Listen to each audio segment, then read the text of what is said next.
খারাপ দৃষ্টি ও শত্রুতা থেকে রক্ষা।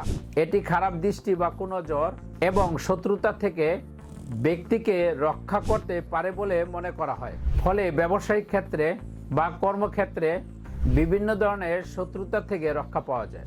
এরপর হলো স্বাস্থ্যগত ক্ষেত্রে উপকারিতা।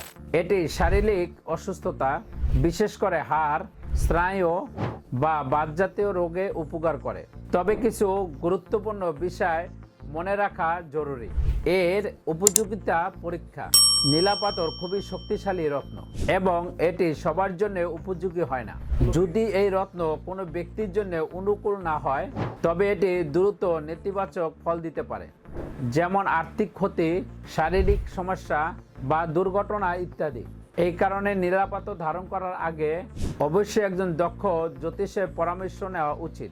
গ্রহ নক্ষত্র বিচার বিশ্লেষণ করে আপনার রাশিতে শনির অবস্থান অনুযায়ী এই রত্ন আপনার জন্য শুভ কিনা এটা আগে জানা জরুরি।